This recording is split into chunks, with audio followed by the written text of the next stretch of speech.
요즘 메르세데스 벤츠도 전동화 작업에 꽤 열을 올리고 있는 모습이죠. 오늘은 메르세데스 EQ 브랜드 내에서 어쩌면 가장 많이 팔리는 볼륨 모델이 될 수도 있을 것 같은 그런 차량을 가지고 나왔습니다. 물론 가장 많이 팔리는 차가 되지 못할 수도 있겠지만 제조사에서는 어찌됐건 이 차량을 굉장히 중요하게 생각하고 있을 것이고 꼭 그렇게 되길 바라고 있을 겁니다. 오늘 만나보실 차량은 메르세데스 EQA입니다.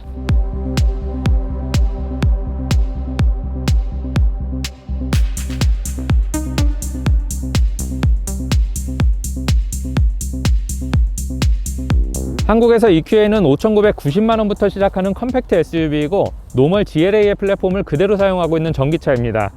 기존의 파워트레인을 모두 걷어내고 전기차에 필요한 부품들로 새롭게 채워 넣었을 뿐 외관 디자인이나 사이즈 면에 있어서는 노멀 GLA와 크게 다르지 않습니다. 전기차인 만큼 전면부 라디에이터 그릴은 전부 막혀 있고 그릴 상단을 따라 이어지는 DRL의 형상은 마치 전자가 흐르는 듯한 느낌이 드는데 전기차의 특성을 잘 살린 디자인으로도 생각해 볼 수 있겠습니다. 측면부 실루엣도 노멀 GLA와 거의 유사합니다.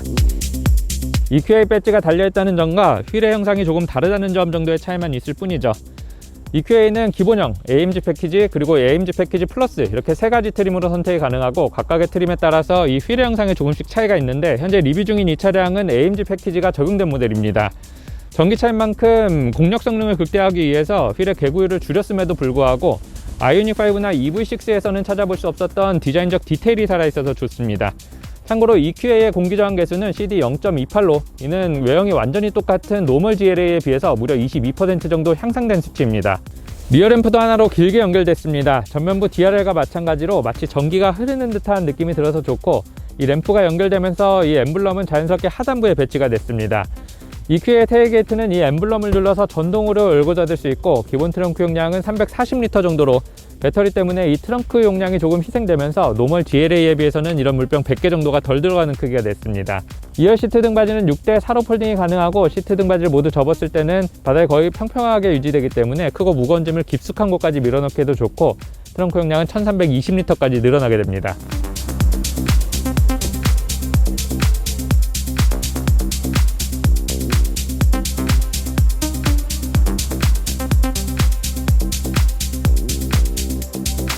EQA는 메르세데스 EQ 브랜드 내에서 가장 컴팩트한 사이즈의 SUV지만 이 뒷좌석 공간은 성인 남성에게도 충분한 레그룸과 헤드룸 공간이 제공되고 있습니다. 다만 배터리 때문에 바닥의 높이가 조금 높게 올라가게 되면서 성인 남성의 경우라면 이 허벅지 지지가 잘 되지 않아 장거리 주행 시에는 피로감이 빨리 올 수도 있을 것 같네요. 대신 체구가 좀 작은 여성분들이나 어린 아이들의 경우라면 바닥의 높이가 이렇게 높이 올라온 게 오히려 더 편할 수도 있겠습니다. 수납성도 보겠습니다. 우선 도어 포켓에는 이런 큰 물병도 수납이 가능할 정도로 넓은 공간이 있고 시트 포켓은 늘어나는 그물 재질로 되어 있어서 여러가지 물건을 넣고 다니기 좋습니다. 가운데 암레스트는 다른 차량들과 달리 가운데 컵홀더가 뚫려 있지 않아서 팔꿈치를 걸어놓기에도 좋고 컵홀더는 이 앞쪽에서 필요할 때마다 팝업해서 꺼내 쓰실 수 있겠습니다. 컵홀더에는 이런 작은 커피잔 고정뿐만 아니라 이런 얇고 긴 물병도 고정이 잘 되고 있습니다. 가운데 있는 센터 터널에는 2열 좌석을 위한 송풍구와 작은 수납 공간 그리고 USB-C 포트 한 개가 함께 마련되어 있습니다.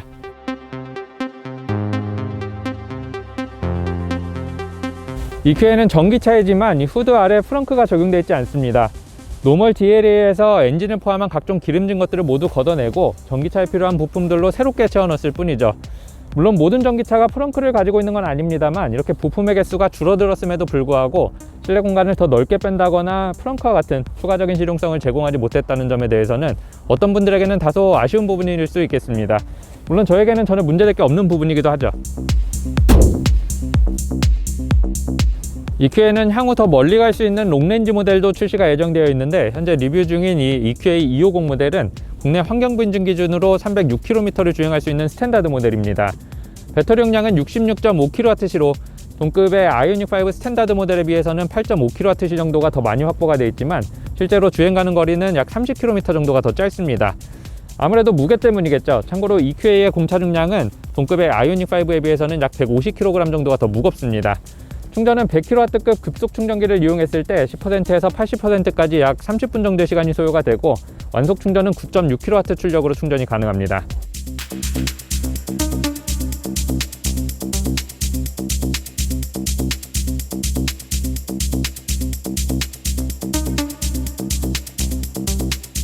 이 운전석 인테리어도 노멀 GLA와 크게 다르지 않습니다. 엔트리급 세그먼트라 그래서 특별히 저렴해 보이는 부분 없이 메르세데스 벤츠의 고급스러운 실내 분위기를 그대로 누리실 수 있을 것 같습니다. 이 운전석 인테리어에서 가장 마음에 드는 부분은 바로 이 송풍구 디자인입니다. 아마 많은 분들이 저와 비슷한 생각을 가지고 계실 텐데 이 송풍구 디자인은 눈으로 보기에도 상당히 럭셔리하고 스포티해 보일 뿐만 아니라 열고 닫을 때 조작감도 굉장히 좋습니다. 더불어 이 안쪽에는 앰비언트 라이트가 적용이 되어 있어서 해가 저물었을 땐 이 고급스러운 느낌이 더 부각되기도 하겠죠. 그 다음으로 마음에 드는 부분은 바로 전방에는 10.25인치 파노라마 디스플레이입니다. 기본적으로 굉장히 선명한 화면을 제공하기 때문에 어떤 상황에서도 표시 정보들을 잘 확인하실 수가 있겠고, 기존 MBUX 시스템에 EQ 관련 메뉴들이 추가됐다고 보시면 될 것 같은데 상황에 따라서 다음과 같은 몇 가지 방식으로 조작할 수가 있습니다. 첫째, 이 아래쪽에 있는 트랙패드를 이용할 수 있고, 둘째, 화면을 직접 터치할 수 있으며, 셋째, 이 스티어링 휠에 있는 버튼들로 조작할 수 있는데 이 모든 것들이 여의치 않은 상황이라면 음성 명령을 통해서도 조작할 수가 있습니다. 안녕 벤츠. 이제 말씀해주세요. 농담 하나만 해줘. 재미있는 유머가 있었는데 까먹었네요. 수납장도 보겠습니다. 우선 도어 포켓에는 이런 큰 물병도 수납이 가능할 정도로 넓은 공간이 있고, 가운데 센터 콘솔 박스는 멋진 양문형 덮개로 적용이 되어 있을 뿐만 아니라 깊이가 상당히 깊어서 이런 큰 물병도 수납이 가능합니다. 트랙패드 앞쪽으로는 두 개의 컵홀더와 스마트폰 무선 충전 패드, USB-C 포트, 그리고 12V 소켓이 한 개씩 마련이 되어 있고, 이 컵홀더는 크고 작은 커피잔이나 물병도 잘 고정시켜 줄 수 있도록 가이드가 총 3단계로 조절이 되고 있습니다. 이 운전석에서 고급스럽지 않은 부분이 딱 한 군데가 있는데 이 시트의 길이 조절은 전동으로 지원되지가 않습니다. 메르세데스 벤츠에서 아직도 이런 수동 시트를 만들고 있는지 몰랐습니다. 시내로 나가보시죠.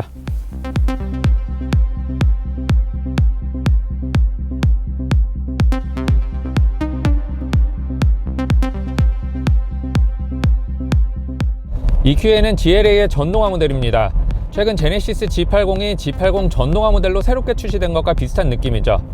모터 출력은 190마력에 37토크, 최고 속도는 160km로 제한이 걸려있고 제로백 성능은 8.9초입니다. 스펙만 놓고 봤을 때는 노멀 GLA 220 모델과 비슷한 성향의 도시명 SUV라고 생각하시면 좋을 것 같고, 제가 GLA를 특별히 좋아하는 건 아닙니다만 이 EQA 첫인상은 일단 굉장히 좋습니다. 도심을 주행할 때 느껴지는 특별함도 마음에 들고 정숙하고 부드러울 뿐만 아니라 제 경험상 노멀 GLA를 탔을 때보다 거의 모든 부분에서 느낌이 더 좋습니다. 우선 디스플레이가 굉장히 좋습니다. 기본적으로 굉장히 넓고 선명한 화면이 제공되기 때문에 어떤 상황에서도 표시 정보들을 잘 확인하실 수가 있을 것 같고, 실시간으로 전기 소모량도 확인이 가능하기 때문에 상황에 따라서 빠르게 주행해도 될지 아니면 천천히 주행해야 될지를 판단하는 데에도 많은 도움이 되고 있습니다. 시트 포지션 또한 나쁘지 않습니다. 기본적으로 높게 앉아있는 만큼 전방의 교통 흐름도 빠르게 확인이 가능하다는 장점이 있고, 축구방 시야도 굉장히 잘 확보가 되어 있기 때문에 주변에 뭐가 있는지 잘 확인하실 수 있겠습니다. 특히 2열 창문 뒤쪽으로는 작은 쪽창이 나 있는데 주차할 때 사각지대에 있는 물체를 잘 확인할 수 있도록 역시 많은 도움을 주고 있습니다. 대한민국에는 사계절이 있습니다. 아마 저뿐만 아니라 많은 분들이 주행 중에 이 공조장치 조작기를 상당히 많이 만지게 되겠죠. 저는 개인적으로 이 스티어링 휠과 턴 시그널 레버 다음으로 이 공조장치 조작기를 가장 많이 만지게 되는 것 같은데, 이 EQA의 공조장치 조작기는 한번 손에 익으면 운전에 집중하고 있는 상태에서도 이 아래쪽에 시선을 옮기지 않고 원하는 버튼을 정확하고 실수 없이 조작하기 좋은 형태로 되어 있을 뿐만 아니라 토글 형식의 스위치가 적용되어 있기 때문에 누를 때 누르는 동작도 굉장히 자연스럽다는 장점이 있습니다. 시트가 조금 단단한 것을 제외하고는 저는 지금 이 차량이 제공하고 있는 인체공학적인 배려들이 상당히 마음에 들고 있습니다. 주행거리에 대해서도 말씀을 드려보겠습니다. 이 EQA의 주행 가능 거리는 WLTP 기준으로 약 420km 정도로 발표가 됐었고, 국내 환경부 인증 기준으로는 306km로 발표가 됐죠. 보통 국내 환경부 인증 기준은 WLTP 기준의 약 80% 수준을 나타내지만 이 차량의 복합 전비가 340km 정도가 아닌 306km로 발표가 돼서 저도 좀 의아했습니다.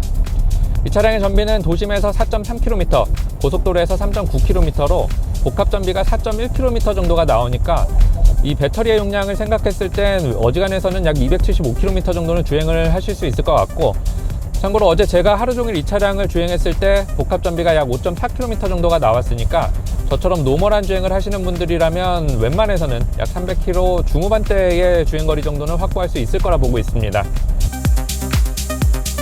처음에 말씀드렸다시피 EQA 250 모델은 가장 짧은 주행거리를 나타내는 스탠다드 모델이고, 더 긴 주행거리가 필요하신 분들은 향후에 나올 롱레인지 모델을 기다려보시는 것도 좋을 것 같습니다. 이 차량의 주행거리가 충분한지 아닌지는 이 차량을 실제로 구매하시게 될 여러분들이 직접 판단을 하시는 게 좋을 것 같습니다. 속도도 그렇게 빠르진 않습니다. 제로백 성능은 8.9초고 최고 속도는 160km로 제한이 걸려있죠. 에코모드로 주행을 하면 반응도 조금 더 무뎌지고 최고 속도는 130km로 제한이 걸리는데 이런 190마력짜리 전륜구동 SUV에 뭐 많은 걸 바랄 수는 없겠죠. 대신 토크는 좋습니다. 우리에게 익숙한 단위로 환산하면 37토크 정도로 이는 노멀 GLA 250 모델보다도 더 강력하고 터보렉도 없다는 장점이 있습니다. 시속 80km 부근까지는 충분히 강력한 파워를 느끼실 수 있을 것 같고 시속 100km 이후 구간부터는 힘이 좀 빠지는 듯한 느낌이 드실 수도 있을 것 같습니다. 핸들링은 조금 놀랍습니다. 이 서스펜션의 부드러운 정도로 봤을 때는 코너 구간에서 조금만 과격하게 주행을 하더라도 자세가 심하게 요동칠 거라고 예상을 했었는데 실제로는 좀 과격하게 주행을 하더라도 전후륜 밸런스가 웬만해서는 쉽게 무너지지 않고 굉장히 안정된 느낌으로 코너를 빠져나가실 수 있을 것 같습니다. 이게 바로 전동화의 혜택이겠죠.